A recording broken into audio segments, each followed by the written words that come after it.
All right, welcome to Chatterbox Bearcats, everyone. The Limp Bizkit's plan. The frickin' Limp Bizkit's plan. That's when you know things are bad.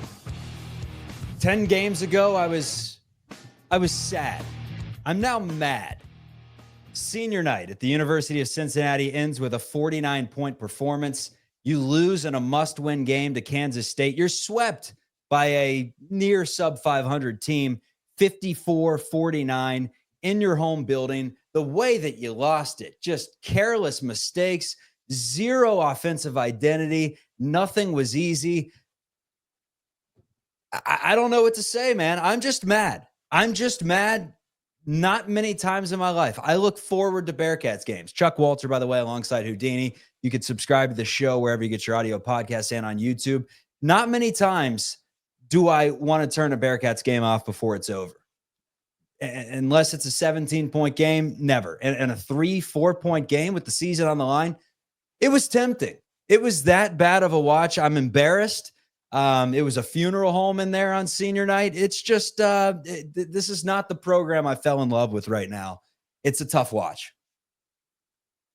You don't even hit the 50-point mark on senior night. I mean, what are we doing? We're playing Kansas State. Our lives are on the line. That's the energy you come out with. And just get right into the end of the game. I mean, we were probably going to lose anyway, but we fouled with 12 seconds left on the shot clock. We let them wind it down all the way to 12. We had 15 seconds differential if they missed the shot that we could have. It was a one-possession game. What the hell are we doing? Wes was yelling to foul. Like, what are you doing? It's like we're trying to self-sabotage us. I mean, don't even get me started on the turnovers, the sloppiness. It's self-sabotage, brother. that. It's self-sabotage. Like, this is not going to work out at the University of Cincinnati. They're going to give it another year. That's the thing. And we're just going to sit here and do the post-game shows and tell the truth. We give them the praise when they deserve the praise. We hammer them when they deserve to be hammered. But, I mean, in a win-or-go-home situation on your home floor against frickin' Kansas State, 2-9 on the road, to put up that effort, it was a horrible watch. It was a horrible, horrible watch. It felt like we were watching an exhibition game. I mean, like, initially I was like, what the hell? Like, this feels like these guys are going through the motions. They're sleepwalking. And we got out to an early lead too, which I don't even know how we did that. I mean, we weren't boxing out. We weren't doing shit that you should be doing in preseason, let alone in March with your tournament lives on the line in year 4 of Wes's tenure. And that's what you do, man. Like, I don't even know what to say. Like, Jizzle James, I mean, we love Jizzle. He's kind of been the only guy, him and Dayday, that have really kept this engine going. But he was just handing the basketball to the other team for like 4 possessions in a row. Mm-hmm. It just can't happen. In Kansas State, wow, they just went 15-15. We just got them to 500. It's not a great basketball team. You just can't have this happen. Like, honestly, even if we would have pulled this thing out, Chuck, I was about to just say, listen, let's just opt out. Let's opt out of the bubble right now.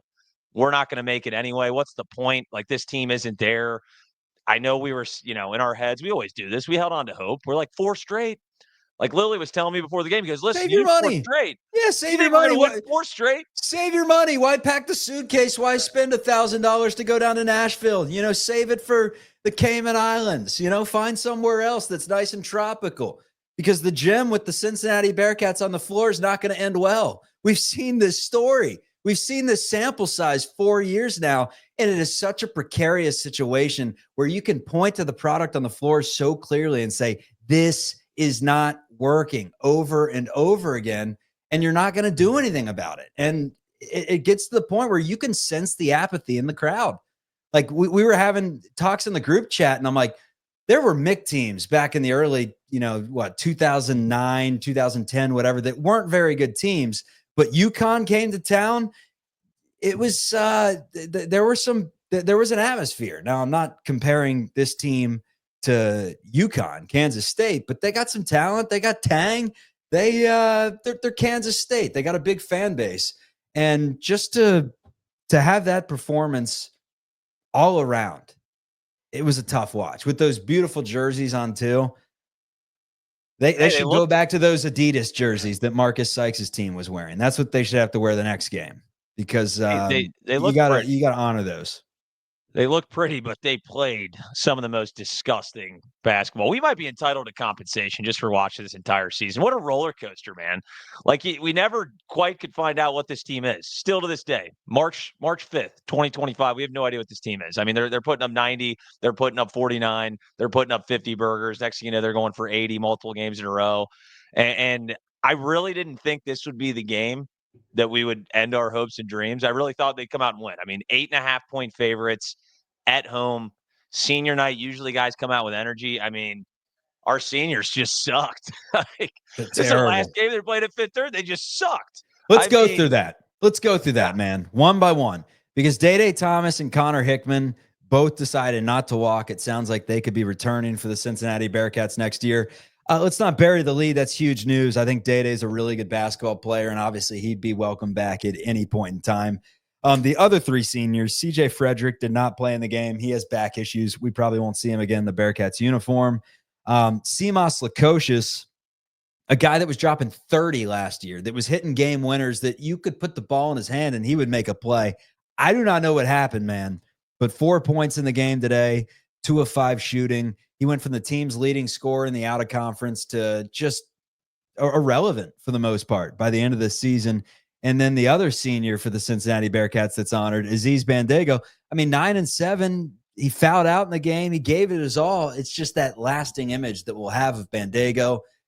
And he's not going to have a chance. I mean, he will. He'll have more games to rectify that mistake, and hopefully so. But it's like the Deion Dixon dribbling off your foot. You know, it's just something that regardless of what happens, you're always going to remember that play. And now the nice thing about Deion Dixon is he followed that play up 2 years later with a dunk in the Sweet 16 to take down, or to go to the Sweet 16 and beat Florida State. Electric moment. I remember that more. But Bandago, man, that's on the all-time blunders in UC history, not to hammer a kid too hard. On the all-time blunders of UC history, like that is up there in that situation. You're saying it was Wes that was yelling the foul? Listen, now he might. Didn't we have like 3 team fouls? Yeah, he might have just been trying to do the thing, but once it gets under, it jumps back up to 20 seconds. Once it gets under 20 seconds, it resets the shot clock. So you can't do it after that point. So Wes may have been, I couldn't see the exact angle, but before that, he was yelling to foul. And you could see Aziz look over, oh, we got a foul. And then at that point, you had to get them to the line. You make it a 2-possession game. But yeah, I mean, looking at these seniors, man, like, this is not how they envisioned their last game in a college basketball uniform on their home floor, man. Like Simas Lukosius, 2 of 5 with 4 points. Like we thought he was going to be one of our studs this year. He has been nothing close to that. I don't know if there's like an injury. That's the only explanation I can have for him. And now he's missing open threes too. Like it's just been really tough for him. And Aziz Bandago, listen, he is what he is. I'm okay that this is his final season. I think he's played his ass off. I really do. He's just so limited. You know, you can only do so much when you're that limited offensively. And, you know, Connor Hickman and Dayday, I guess, are coming back. We'll see what happens, but they're going to have to overhaul this whole thing, man. Like, you can't bring back a core of this team whatsoever. Again, all our offense was simply Jizzle James, Dayday Thomas shooting contested jumpers and shooting contested layups in the lane, and they're about 6'2" and under. Like, it's not a recipe to win in the Big 12. You're burying the lead, Houdini. Yeah, You're burying the lead. It's Josh Reed. I mean, that's the lead of the game today. We'd given him so much hype. He'd been playing so well. Enters the starting lineup for a stretch there and really came back down to earth. 1 of 9, 0 of 6 from 3. Did have 7 rebounds. I mean, he's still going to give you good defense, hustle, size. Yeah, like he's a good basketball player, but they're putting him in situations where 9 shots, that's third most on the team in the game today. This is a guy in the non-conference that was getting DNPs. Well, I mean, what the hell is going on? This might be on us, Chuck. We might have created this monster because we were like, Josh Reed just saved this season. Is Wes listening to the show? Is that what's going on here? Like in the offseason when we're like, Skillings, Lukosius, all these guys coming back. Wes, you got to retain everyone. We're telling them what to do in the portal, essentially. Go get Arrington Page. I mean, we could not have been more wrong about this team. Josh Reed had it was almost comical because he seems like a great kid and he plays his ass off. His defense was fantastic. He put Coleman Hawkins in a couple bad spots. He was turning the ball over left and right, but he had that step back 3, airballed it. he had another fadeaway jumper. I'm like, dude, Josh, we love you, but for the love of God, the season is on the line. We're getting fadeaway jump shots by Josh Reed. I mean, he's almost hitting the damn jumbotron every time. It's just, at the end of the day, this roster just doesn't have it. I mean, I hate to just pile on people, but it's like, what can you point to that was positive? Dylan Mitchell was disastrous. I mean, just a disaster class. Here's the thing, man. Houdini. Let's say it again. Yeah, we'll get into Dylan Mitchell in 2 seconds, but we got to say this again because it's the slogan of our damn show. We yell because we care. If we get to a point where as Bearcats fans, we're not upset with this performance, then that's an issue. Uh-oh. Where'd you go, Chuck? Where'd you go? Now we got Kirby on. Hey, everybody. I'm Nick Kirby. How are you? Hold on. For those of you listening on the audio podcast, give me 2 seconds to change it back to the old webcam. What the hell happened? I mean, this might just be the gods telling us just to shut it down at this point. I mean, what more can you say? They're like, hey, there's only one thing that can save you guys. His name is Scott Satterfield. I mean, it really is. I'll run through the shooting splits here while you're trying to fix that. 21 of 57 from the field. That's 37%. 2 of 18 from 3, 11%. And 5 of 11 from the line. 45%, man. Like on senior night, guys, with their lives on the line, we're trying to sweat March. We're trying to tell Rothstein that he's got to put us. Maybe Rothstein knew. Maybe we should have trusted Rothstein. We should have listened to Goodman day one. We should have listened to Goodman day one. Yep. I mean, Goodman knew it all along, and we called him a rat bastard. That's on us. Sorry, Goodman. Welcome on the show anytime. Yeah, so getting back to it before my camera interrupted me. Don't even know how that happened. First time for everything. We yell because we care. And if we get to the point where we're not upset about this, then it goes back to like Hudson and I, we're OU alums, but we don't yell about the Ohio Bobcats. It's nothing more than like a group chat. And if they make the Sweet 16, we're probably on a one-way ticket, but this is our passion, man. It's 2 guys that grew up in Cincinnati, like this team, this program, the energy around it, it means a lot. And when the energy is just negative and it's tough to watch, I mean, at a certain point, I'm just begging for a change of some sort. And the only change we're going to get is if Wes changes the roster. And I mean, I don't know if it's philosophy or if it's just roster construction, but whatever he's been doing has not been working. The Xavier Musketeers down the road got rid of their coach after 4 years of not making the NCAA tournament. And quite frankly, I thought had better teams than the Cincinnati stretch has been. And they let him go. He's clearly a decent coach based off what he's doing at Miami, but he was not high major. And guess who they landed? They got Sean Miller because there are good coaches out there waiting for opportunities. And I think you get a presidential term. I really do. In this day and age, at a school like Cincinnati, I think it's a very fair barometer. Entire presidential term. Did you leave it better than you found it? And the answer is not really. I mean, the biggest gripe with John Brandon was everyone was leaving. Everyone was terrible. I mean, that was a team that was not very good. And everyone was getting ready to leave. So be it. As of right now, the roster is probably going to have to look a lot different. So, turnover there. Some of these guys are going to, like Dan Skillings is going to leave and he's going to, average 14 somewhere. Like, you just know it's going to happen. Sure. So it's definitely part of the roster construction. There's no question there. We have a lot of guys that are okay in specific roles. Not a lot of stars on this team, and you need stars, especially if you guys got guys that can't shoot the rock, and we don't have many guys that can shoot threes. But it comes down to Wes Miller and the coaching philosophy, getting guys in the right spots, offensive mindset. I mean, what the hell are we doing out there? It really is just one-on-one and one mixtape, LA Fitness style basketball, and just hoping we can, make contested shots all game. And the one thing we had going for us, Chuck, was we didn't have any quad 3 losses. No bad losses. Quad it's over. Loss. Forget that. There it is. Yeah, there's our quad 3 loss, guys. So we played bagpipes weeks ago. Like, this is nothing new for us, Houdini. We knew. We called the season months ago. I knew it was done. I knew it was done. I told Lily, I woke up. We're not fools. I woke up pissed off this morning. Not really for any reason with UC. I was just a pissed off guy. And I said, hey, you know what? Maybe there's a little bit of sunlight on the horizon. Maybe they win this game. And they came out and did this to me. So now I'm even more pissed off. And there's not much more you can say because Wes Miller is coming back. We might have to do the same thing again. Sean Abayev, I hope you are what we think you are and can totally flip this thing around. But he's got work to do in the portal, man. Big time.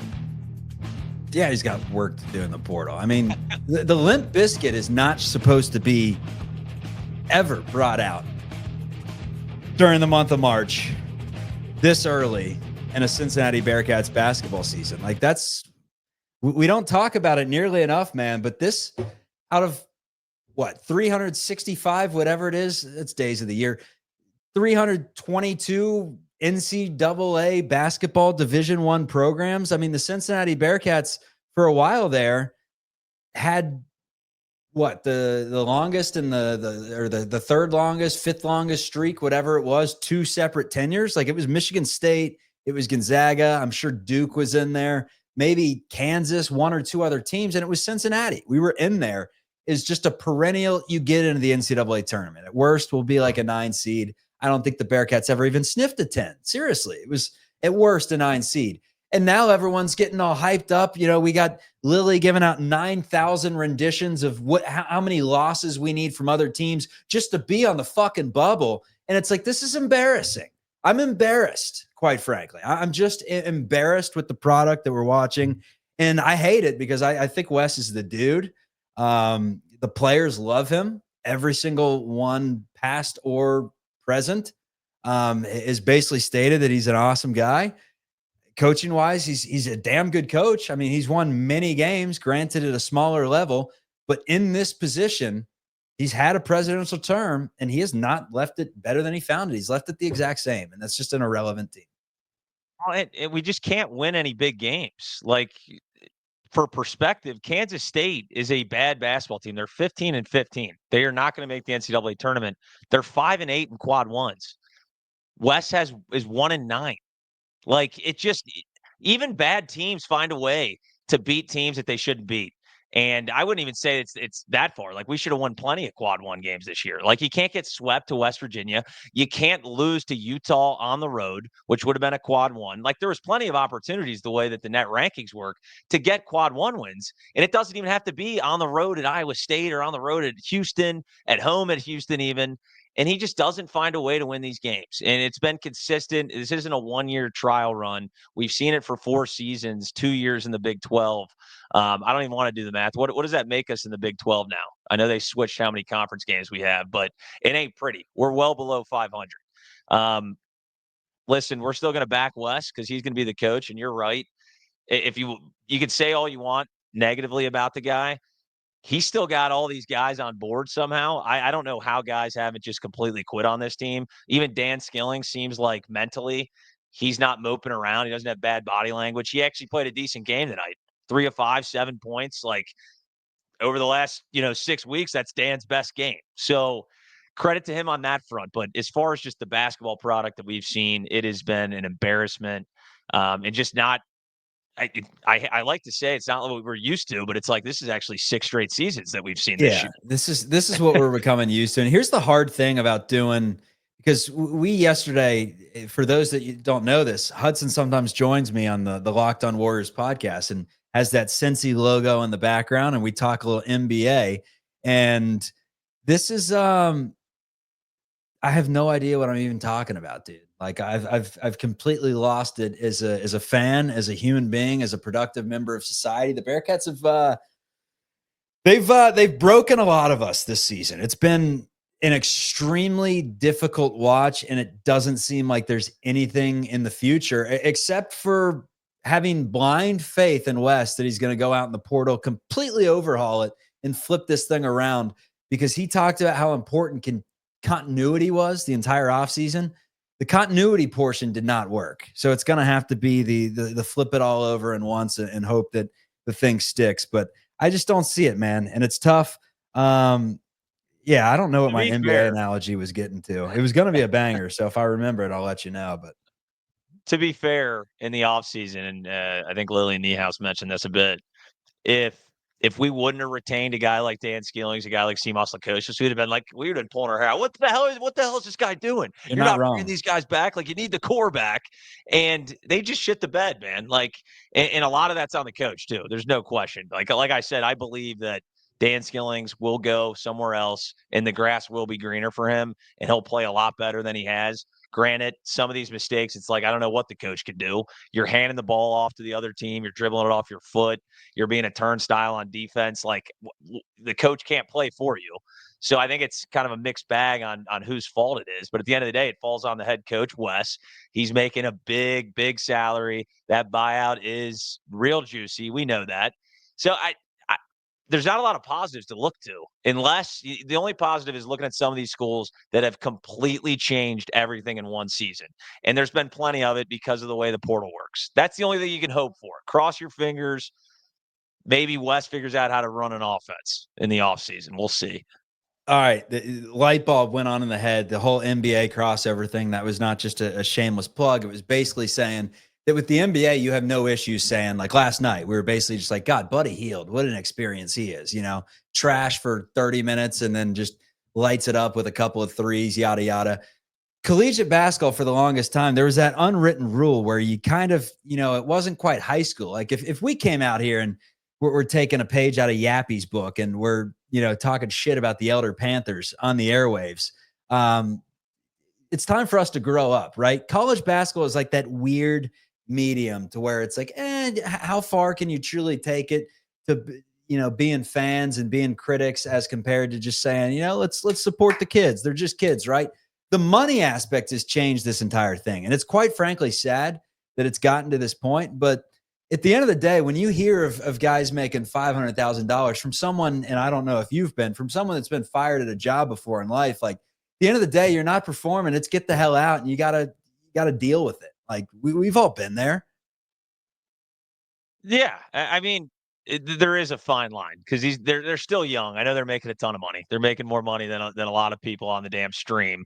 When you see numbers getting thrown out that of role players making $350,000 in a single year, so it definitely changes it. But you still don't want to absolutely crush these guys. I don't think any of these are not like bad kids. Like you're not dealing with locker room problems off the court. No, they just can't win a basketball game. They can't consistently win a basketball game. It's as simple as that. They could play. These guys are good basketball players. They would rock every single person on this stream. 1,000%. There's no argument. Jesus. And forget just the stream. They'd rock 99% of the city of Cincinnati. They are incredible basketball players. But what this stage of collegiate basketball demands in the Big 12, you got to be better to a certain extent. And I think Wes has done a very bad job of evaluating that over the years. Go back to year one. It's like you bring in Jarrett Hensley and McGinnis, and then year two, you run it back with Hensley. And then like, how long does it take to realize that some guys are just mid-major players? I was willing to give him the benefit of the doubt. And I do think he's going to get better. Like, I think he's a smart dude. He's learning under Roy Williams. He's still really, really young. He's raw at this stage, but to a certain extent, how long can we wait? Because if that's Cincinnati Bearcats basketball, watching a game on ESPN Plus on senior night with your tournament hopes on the line and literally thinking it's an exhibition game, it was louder at the Ohio State game. We were both there, 100%. Close, not even close. Yeah, it was way louder legit at the Ohio State exhibition game, right? And here's the thing with this team. Like, let's say they lost this game and we were, 12-6 in conference play, which we thought we would be. We were projected to finish 6th, right? We're going to finish about 11th or 12th in the Big 12, probably when it's all said and done. Probably 11th. When you're projected to finish 6th, and you lose this game when you're 7-11 in conference with your tournament lives on the line, it makes it so much worse. That's why everybody's piling on. That's why we're so pissed off. Like, you couldn't afford to lose this based on what you did in January. Like, they pissed the season away in the month of January. They found a little bit of a stride. You can accept maybe a dud game here and there, but after what we did to start this Big 12 conference slate, you can't afford this type of game. We got swept by Kansas State, man. We got swept by Kansas State. It just can't happen. Like, swept by West Virginia. Well, I don't think we've beaten West Virginia since our return to the conference, or since our arrival to the conference. Have we beaten West Virginia? I mean, I guess we beat them in basketball last year. Football, we've lost to them twice. This year, lost to them twice. Lost to them last year in the regular season. We took 2 of 3 last year against them. But We've I don't know, beaten man. Chuck. We've basically beaten in TCU. They might be like 500 in Big 12 play, but teams that are above 500, BYU. It's the only win that we have in Baylor, and Baylor's floating around 500 as well. Like you didn't beat any elite teams besides that BYU game, and that's why we have one quad one win. And that's why I thought, hey, when the committee really looks at this, that's going to be glaring regardless. If we would have won 4 straight, granted, that would have probably gave us at least one more quad one. But when other teams have 4 or 5 of those, and you only have one, and we're relying on quad 2 victories, like beating Utah at home, like it doesn't look good. We just weren't a tournament team this year, so maybe it's a good thing that we don't have to see this shit. No, it's not. I would have loved it. I would have loved to be in Dayton. The thing is, they're going to be in the Crown. I think it's obligated, right? It's obligated. You're playing in the Crown. We say, no, we're good. No, you get your ass to Vegas. Well, we'll see. You get on that charter, and we'll see you there.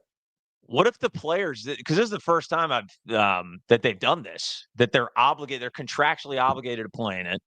What if guys just opt out and just say no? Like, a Dan Skillings that says, like, I already got an offer at, Clemson or something. What if they just say they were not playing? And then all of a sudden we got to pull CJ Anthony's red shirt. We got no players. Maybe me and you go out there. I don't know. We'll see. I don't know. I mean, the NIL, it's so confusing. It's such a nuance that's been added to this entire thing. And it sucks that we've gotten to this point.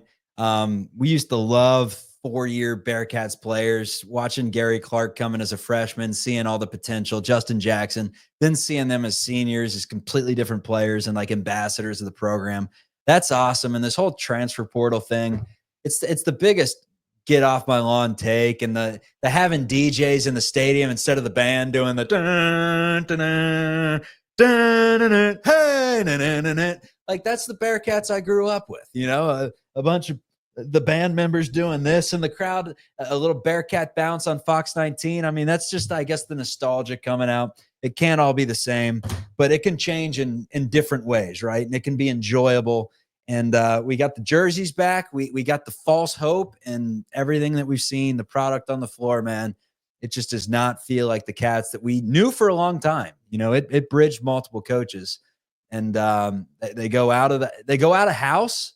This entire coaching thing's been so fascinating because Wes, for being someone that has zero ties to Cincinnati, to the Big 12 as a whole, like he got a very warm welcome. And he's had a very long leash, and a lot of Bearcats fans have really, really believed in Wes. And based off the body language and just the noises in Fifth Third tonight, like I don't think people believe. People want to believe, right? Like Chad wants to believe. Some of these people want to believe that he's the guy and say that no, the best option here is to stick with him, give it another year. We don't have the NIL money to compete. Hogwash. I mean, the people that say, oh, it's too difficult to change conferences. We were in a better spot than Houston, or the same spot as Houston right around the pandemic. That was not that long ago. And think of how quickly it's changed and how they've entered a new conference and guns a-blazing. It's just, God, I'm pissed off, dude. What a tough way to really lose.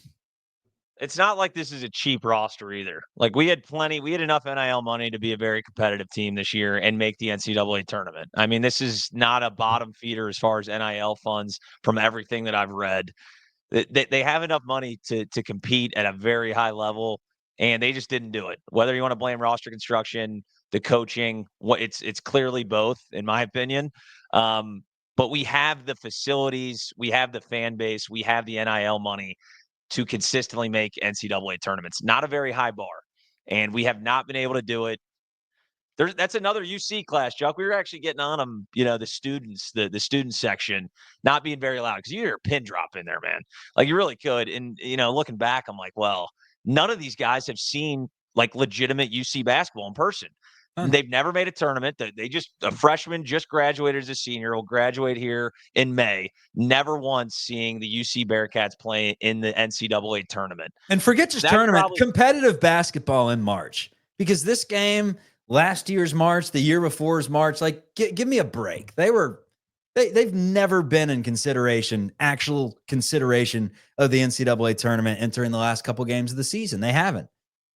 I mean, the team last year was better than this year. Like flat out, I've seen enough. The team last year was legitimately better, which is wild because we retained the guys we apparently wanted to retain, got rid of the guys we didn't want, brought in a Dylan Mitchell, brought in a Connor Hickman. We got worse. That's probably the biggest issue with Wes Miller, in my opinion, is seeing us regress, seeing certain players regress. And it's got to come down to coaching to some degree, especially when you're seeing our guy, our favorite guy, Vic Locken, tearing it up at Clemson. And you just know these guys have the talent. I think Dylan Mitchell's probably the biggest what if piece. If we're moving on to that, like, do you want to retain Dylan Mitchell? Because I'm not sure if there's a salary cap, quote unquote, on this roster with the NIL stuff. I'd much rather have a couple of guys that could contribute versus paying a boatload of money for Dylan Mitchell because he's just limited, but he's awesome. He plays his ass off, but the rebounding sucks. He can't shoot free throws and he can't shoot threes. Like, it's really tough. And he only has a left hand. So that's something that they're clearly going to be looking at. My money is if Wes, the way he's acted his whole tenure, if a guy wants to come back, he'll be like, we're bringing him back. That's what I think he'll do. If Dylan wants to come back, first off.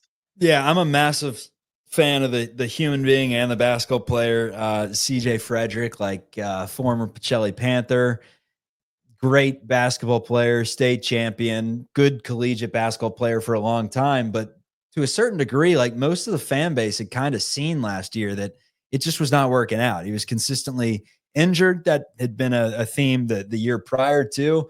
When he was on the floor, he wasn't really using that gravity much because quite frankly, he didn't shoot it a lot. There was never really a game in his career where he got up 7-8 threes and you thought, all right, this is going to be the CJ microwave game. He was always just kind of out there for a few minutes, taking up some space. And look, Wes brought him back.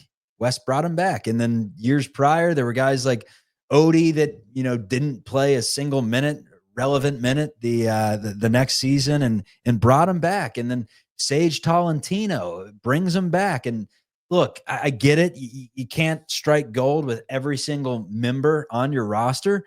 But when we give Wes all this credit for being a great recruiter, and it's like, 4-star Rayvon Griffith. Wes Miller literally said in his press conference earlier in the week that he almost pulled a red shirt off CJ Anthony because too many of his guys are banged up. And I'm like, you got Rayvon sitting on the bench. You're not going to play him and you're going to pull the red shirt off CJ Anthony, a walk-on? There's a 4-star. Tolentino was like a 4-star that UC beat Auburn out for. And it gets to a certain point where you go up and down the recruiting rankings and you're like, is he that good of a recruiter? Like, what are we hanging our hats on here? Aside from him being the politician, and if he was a U.S. senator, I'd probably vote for him, especially if he was running against Tubbs. But I mean, what are we leaning on here? It's been the weirdest, longest leash in collegiate sports history for a coach that has really done nothing, that has no ties to the area. And I don't know, but I'll tell you this much. The front office / the presidents, chancellors, ADs, all those important people, they're either going to look like geniuses or jackasses here, because there's a chance that Wes turns this thing around, right? There's always a chance. And if he does, then it's like, all right, young coach, Roy Williams product, got a McDonald's All-American into Cincy, like stands for the right things. Thank God they didn't fire that guy. Or it could go the complete opposite way to where we're doing this again March 5th next year, and I'm legit throwing shit through my drywall. I think you're right. Like, I hope, me and you are in our, we're 45 and Wes has now been there for 15 seasons. He's got, 6 Final Fours, a national title under his belt. We're like, can you remember when we were calling for his job, man? What a bunch of morons we are. Other than that, if he doesn't make the tournament next year, he's going to be gone. The buyout drops tremendously. They're going to be forced no matter what, how much you like Wes. And we love Wes, man. You're right. He says all the right things. He seems to get it too. Like It's he like a knows what genuinely it's like. good dude. Yeah. And that's what's tough about this when the human aspect gets intertwined with sports, but it's a business. Right. And when you look at, hey, is he a good recruiter or is he a good coach? Like, I think when you get these guys, it's not like we're the only teams offering them. Like a guy like Betsy, he had plenty of high major offers. It seems like we're not developing guys when they get in the building. Because other teams wanted these guys. Like if we didn't offer Tyler Betsy, he could be in Arizona's uniform right now. Like Creighton, he's or clearly UConn.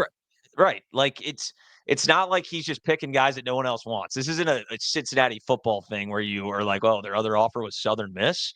Huh. That's interesting. I wonder how he landed him. So I mean, I'm more excited about Scott than Wes. Oh, it's yeah. sad. These are high major recruits. And then if you look at like a CJ Frederick, like he wasn't anticipated to be a rotation guy. Like when we did the exhibition games against Ohio State, it was like break glass if needed, throw CJ Frederick in, a guy that's been around forever. He can knock down threes. And then next thing you know, we're going up and down this roster. Connor Hickman gets hurt. And we're seeing, guys like Seamoss and Dan Skillings just look horrific. Then you're like, wait a minute, Josh Reed, throw him in the starting lineup. Rayvon's getting run. He was trying everything. I mean, he really was. After the first, it took him a while, 15 games before he started actually switching things up. But then you were just kind of figuring out, hey, this might be what we are. I think Josh Reed got a little energy into this starting lineup, or the offense at least. But at the end of the day, it's the Jizzle and Dayday Thomas show. I can't say it enough. Mid-range contested jumpers with small guards. And that's what my worry about bringing both of those guys back is. Are we going to fall back into that? Because that's just not going to get it done. Like, I don't hate Jizzle James or Dayday Thomas. I think they're dogs. Like, they're UC guys. Like, they're just dogs. They just get it done. They compete at the highest level. But you cannot rely on two small guards being the focal point of your offense. Just can't happen. You had to end it with the vocal. The vocal focal. You struggle with that one. Final score in the game, it's 54-49 in favor of Kansas State.